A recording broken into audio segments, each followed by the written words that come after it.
நம்ம இந்த வீடியோவில் க்ரீம் சீஸ் ஃப்ரோஸ்டிங் எப்படி பண்ணுறதுன்னு பார்க்க போகிறோம். நம்ம ஆல்ரெடியே நம்மளுடைய மாஸ்டர் கிளாஸ் க்ரீம் வீடியோவில் வந்து க்ரீம் சீஸ் ஃப்ரோஸ்டிங் பற்றி கிளியராக பார்த்துருப்போம். அதில் வந்து 2 டைப்புன்னு சொல்லி நமக்கு ஆல்ரெடியே தெரியும். இதில் வந்து நான் பட்டர் க்ரீம் யூஸ் பண்ண போகிறேன். இதை வந்து நம்ம விப்பிங் க்ரீம் யூஸ் பண்ணி கூட பண்ணிக்கலாம். இப்போ இந்த க்ரீமை எப்படி பண்ணுறதுன்னு பார்த்துடலாம். ஒரு மிக்சர் ஜாரில் 1/2 கப் சர்க்கரை ஆட் பண்ணிக்கணும். அதிலே 2 டீஸ்பூன் கார்ன்ஃப்ளவர் ஆட் பண்ணிக்கணும். கார்ன்ஃப்ளவர் இருந்துச்சு அப்படின்னா ஆட் பண்ணிக்கோங்க, இல்லை அப்படின்னா ஸ்கிப் பண்ணிக்கலாம். இப்படி நம்ம சப்போஸ் ஆட் பண்ணும்பொழுது அது வந்து ஐசிங் சுகர் மாதிரியே நமக்கு வந்து கிடைக்கும். ஒருவேளை உங்ககிட்ட ஐசிங் சுகர் இருந்தால் கூட நீங்கள் டைரெக்டாக ஐசிங் சுகராகவே ஆட் பண்ணிக்கலாம். இப்போ இதை வந்து நல்லா ஃபைன் பவுடராக பண்ணி எடுத்துக்கணும். இந்த மாதிரி நான் பவுடர் பண்ணின பிறகு 1/2 கப் ஐசிங் சுகராக நான் எடுத்துக்கிட்டேன். நீங்கள் டேரெக்டாகவே அப்படியே அரைச்சது ஃபுல்லாகவே கூட ஆட் பண்ணிக்கலாம். சுகர் வந்து உங்களுக்கு எந்த அளவுக்கு வேணுமோ அந்த அளவுக்கு தேவைப்பட்ட அளவுக்கு ஆட் பண்ணிக்கலாம். இப்போ ஒரு பவுலில் 120 கிராம் கிட்ட க்ரீம் சீஸ் வந்து ஆட் பண்ணிக்க போகிறோம். இது வந்து நம்ம வீட்லேயே பண்ணது. இது எப்படி பண்ணணும்னு சொல்லி ஆல்ரெடியே நம்ம சேனலில் வீடியோ போஸ்ட் பண்ணியிருக்கோம். இது வந்து ரொம்பவே சிம்பிள் தான். பாலை வந்து சூடு பண்ணிவிட்டு மிதமான சூட்டில் வினிகர் ஆட் பண்ணிக்கணும். அந்த பால் வந்து நல்லா கேர்டலாகி வந்ததையும் அதை வந்து ஒரு காட்டன் கிளாத்தில் நல்லா ஃபில்டர் பண்ணி எடுத்துக்கணும். நல்லா வடிகட்டிட்டு எடுக்கும் பொழுது அதில் நமக்கு வந்து க்ரீம் சீஸ் கிடச்சிரும். உங்களுக்கு அந்த வீடியோ நல்லா கிளியராக வேணும் அப்படின்னா நான் டிஸ்கிரிப்ஷனில் கொடுக்குறேன், அதை செக் பண்ணி பார்த்துக்கோங்க. இப்போ நான் கொஞ்சமாக வந்து க்ரீம் சீஸ் எடுத்துகிட்டு அதை நல்லா பீட் பண்ணிக்கிறேன்.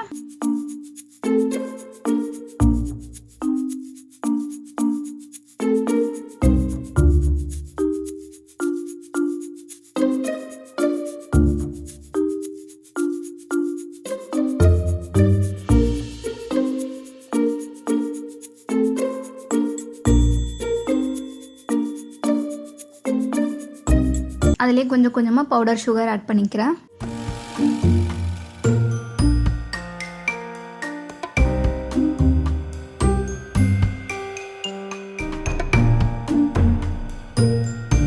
இப்போ இதிலேயே செகண்ட் பேட்ச் க்ரீம் சீஸை ஆட் பண்ணிக்கிறேன். இது வந்து நான் ஃப்ரீசரில் தெரியாமல் வச்சுட்டேன், அதனால் வந்து எனக்கு கொஞ்சம் பீட் பண்ணுறது கஷ்டமாகவும் இருக்குது. ரொம்ப சில்லுன்னு இருக்கிறதால லைட்டாக மெல்ட் ஆன மாதிரியும் இருக்குது. ஒருவேளை நீங்கள் ஷாப்பில் வாங்குகிற க்ரீம் சீஸ் யூஸ் பண்ணுறதா இருந்தாலுமே நல்லா பர்ஃபெக்டாகவே வரும்.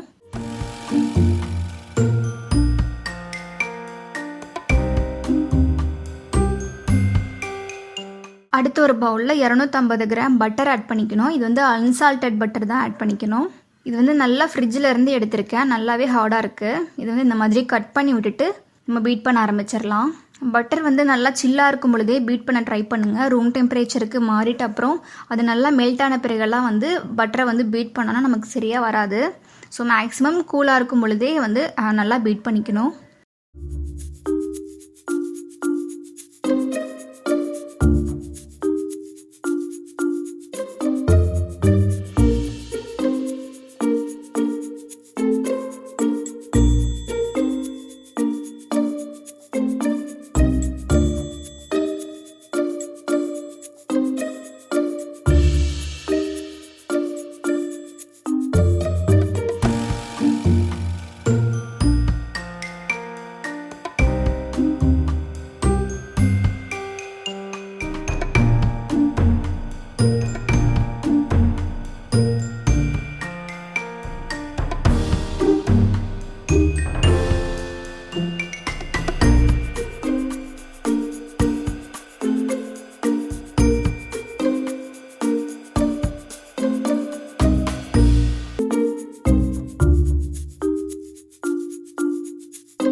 இப்போ இதிலேயே வந்து 1 டீஸ்பூன் வெண்ணிலா எசன்ஸ் ஆட் பண்ணிக்கணும்.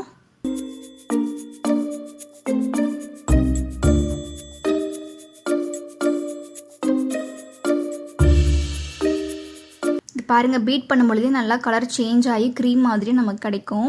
அந்தளவுக்கு வந்து நல்லா பீட் பண்ணிக்கணும். இப்போ இதிலே நம்ம ஆல்ரெடி மிக்ஸ் பண்ணி வச்சுருந்த க்ரீம் சீஸையும் ஆட் பண்ணிக்கணும்.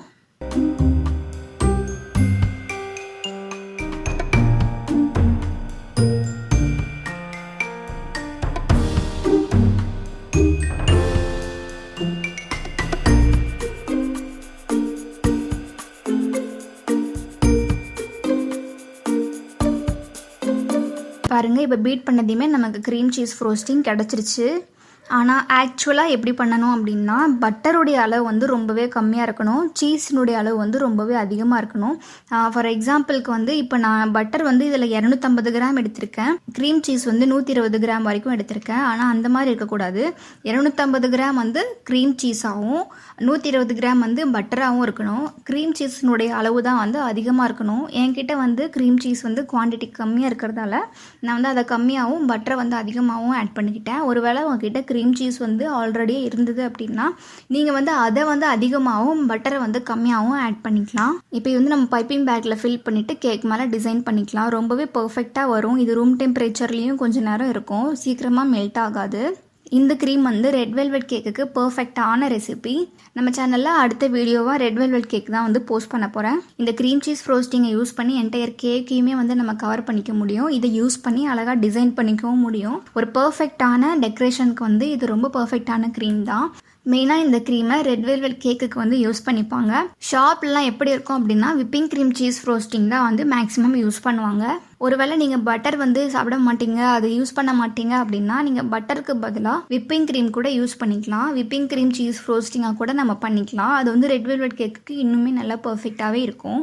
இனிமேல் வந்து உங்களுக்கு க்ரீம் பற்றி நிறைய விஷயம் தெரிஞ்சுக்கணும் அப்படின்னா நம்ம சேனலில் ஆல்ரெடியே வந்து நிறைய க்ரீம் ரெசிபிஸ் போஸ்ட் பண்ணியிருக்கோம். அதோட ஒரு மாஸ்டர் கிளாஸ் க்ரீம் ரெசிபி வீடியோவும் வந்து போஸ்ட் பண்ணியிருக்கோம். இந்த வீடியோ பாருங்கள், உங்களுக்கு கண்டிப்பாக யூஸ்ஃபுல்லாக இருக்கும். ரொம்ப நாளாக நம்ம சேனலில் ஃபீட்பேக் ஷேர் பண்ணாமல் இருக்கேன். சீக்கிரமாகவே அடுத்த வீடியோவில் ஃபீட்பேக் கண்டிப்பாக ஷேர் பண்ணிடுறேன். இந்த வீடியோ உங்களுக்கு யூஸ்ஃபுல்லாக இருக்கும் அப்படின்னு நினைக்கிறேன். ட்ரை பண்ணி பார்த்துட்டு எப்படி இருக்குன்னு எனக்கு கமெண்ட்ஸில் சொல்லுங்கள். Thank you so much.